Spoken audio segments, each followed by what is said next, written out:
Today we will study about tRNA adapter molecule और इसी को कहा जाता है clover leaf model of tRNA।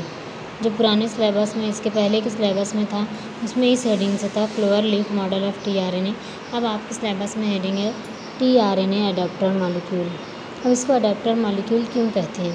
Messenger RNA जो मैसेज लेकर, है ना, उसको मैसेज जो दिया जाता है लेकर जब वो निकलता है तो ये tRNA मैसेंजर आरएनए से tRNA जो मैसेज लेता है वो लेकर निकलता है और उस पर्टिकुलर अमाइनो एसिड को जब वो सर्च करता है और लाकर अटैच करता है tRNA, तो इसलिए उसको कहा जाता है एडाप्टर मॉलिक्यूल।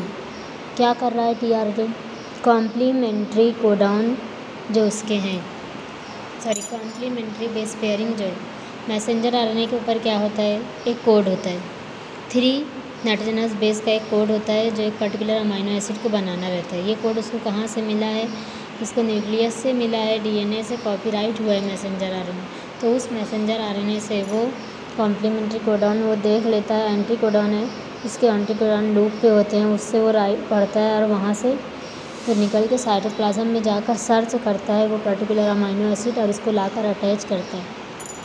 इस वजह से tRNA को कहा जाता है एडेप्टर मॉलिक्यूल, क्योंकि वो मैचिंग करता है ना अमाइनो एसिड की मैसेंजर आरएनए के ऊपर लाकर। अब ये अटैच करके और लॉन्ग चेन बनाता है अमाइनो एसिड की, जिससे प्रोटीन मॉलिक्यूल बनते हैं। So it is called as adapter molecule.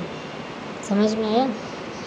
tRNA को मैसेंजर आरएनए से जो मैसेज मिलता है 3 कोडॉन का, उस मैसेज को लेकर वो साइटोप्लाज्म में जाके पहले सर्च करता है, फिर वो अमाइनो एसिड को लाकर अटैच करता है, तो उससे लॉन्ग चेन बनती है अमाइनो एसिड की, और लॉन्ग चेन अमाइनो एसिड की कहलाती है प्रोटीन।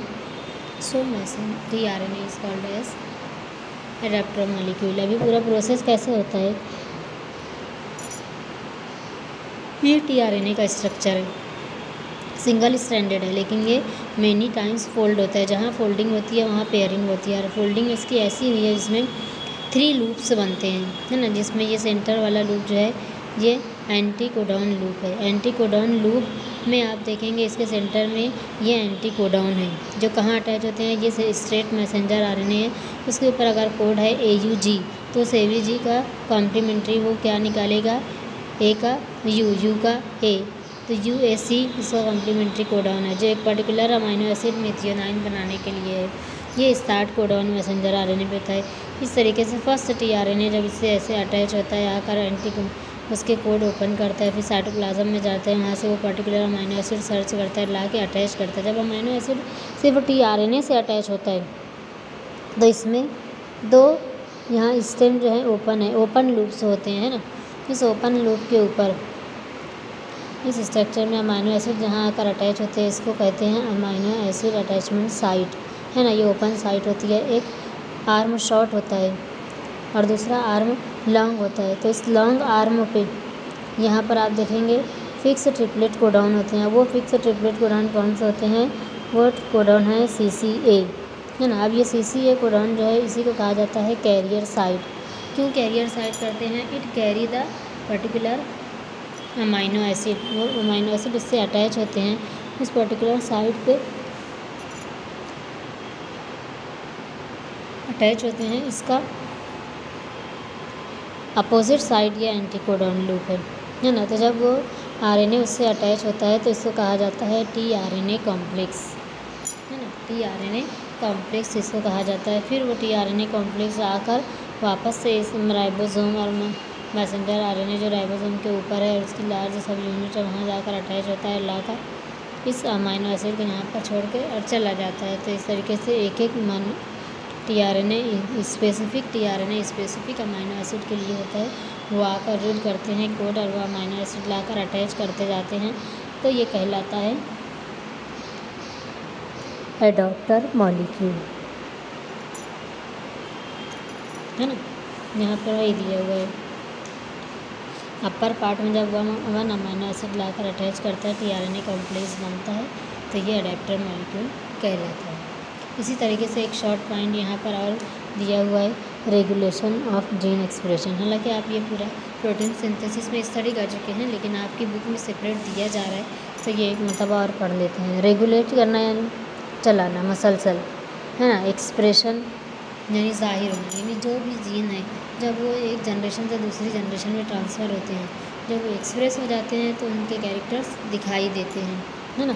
जीन एक्सप्रेशन वो डोमिनेंट जीन कहलाते हैं, और जो जीन नॉट एक्सप्रेस वो सप्रेस जीन कहलाते हैं। अब जो एक्सप्रेस जीन है लिविंग ऑर्गेनिज्म के अंदर जो एक्सप्रेशन दिखाई देता है जीन का, वो स्पेसिफिक कैरेक्टर्स होते हैं, है ना, और स्पेसिफिक मॉलिक्यूल्स फॉर्म होते हैं। अब ये पर्टिकुलर कैरेक्टर और पर्टिकुलर केमिकल जो प्रोड्यूस हो रहा है जनरेशन के अंदर, कंटिन्यूअस हर जनरेशन में हो रहा है, 1 2 3 4th जनरेशन तक हो रहा है, तो ये जो जनरेशन हो रहे हैं या ये चीज़ जो मुसलसल हर जनरेशन में आ रही है, फिक्स हो रही है, इसको कहा जाता है रेगुलेट करना। यानी वो जीन और कैरेक्टर को रेगुलेट कर रहा है, चला रहा है, जो मुसलसल हर जनरेशन में वो कैरेक्टर दिखाई दे रहे हैं। अब ये जीन रेगुलेशन जो है इसकी मल्टीपल स्टेप्स हैं, प्रोसेस है।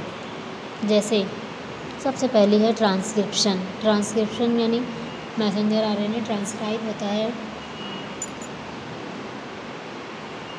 डीएनए से इन द न्यूक्लियस, है ना, कन्वर्ट करता है डीएनए इनटू एमआरएनए से, यानी कि डीएनए के ज़रिए मैसेंजर आरएनए बनता है, जिसका एक पर्टिकुलर वर्किंग का जो कोड होता है ना।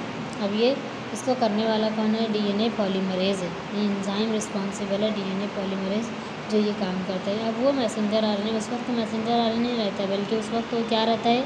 एचएनआरएनए रहता है। एचएनआरएनए का फुल फॉर्म क्या है? आपने इससे पहले स्टार्टिंग में ही पढ़ा था। इसमें उस एचएनआरएनए क्यों कहा जाता है, उसकी वजह उसमें एक्सॉन और इंट्रॉन की जो है तो पार्ट होते हैं। अब यहाँ पर एक्सॉन और इंट्रॉन से मिलकर जो ये आरएनए बना है, इसमें फिर स्प्लाइसिंग होती है। उस आरएनए के अंदर स्प्लाइसिंग यानी उसे स्लाइस जैसे कटिंग होती है। ऑल द एक्सॉन्स जो हैं वो जो स्कैटर्ड होते हैं वो एक जगह पर एक्यूमुलेट हो जाते हैं, जमा हो जाते हैं, और यही सिलेक्टेड एक्सॉन्स बनाते हैं मैसेंजर आरएनए।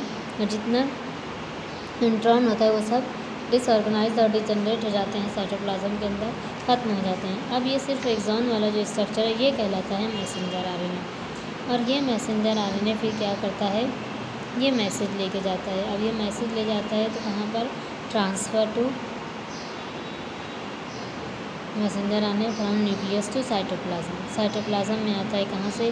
न्यूक्लियस की वाल कैसी होती है? पोरस होती है ना। इस पोरस वाल से मैसेंजर आरएनए निकल के इधर साइटोप्लाज्म में आता है। अब साइटोप्लाज्म में वो राइबोसोम की यूनिट्स पर अटैच होता है, दोनों यूनिट अटैच होते हैं। और फिर इसके बाद क्या होता है?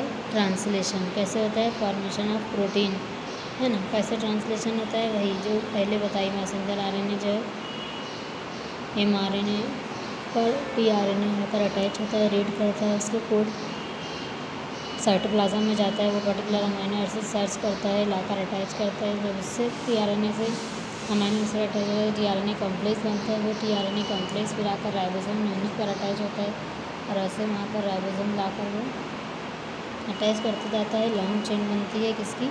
प्रोटीन की। और इस तरीके से फॉर्मेशन ऑफ प्रोटीन होता है। प्रोटीन असल में इसको कहा जाता है building blocks of living organism. जितने भी लिविंग ऑर्गेनिज्म हैं उनकी बॉडी में जो प्रोटीन्स फॉर्म होते हैं लिविंग ऑर्गेनिज्म के अंदर, असल में उसमें वो बॉडी को फॉर्म करने में मेजर पार्ट देते हैं, तो ये उनको कहा जाता है बिल्डिंग ब्लॉक्स। इसके अलावा बॉडी के अंदर जितने हार्मोन्स बनते हैं वो हार्मोन भी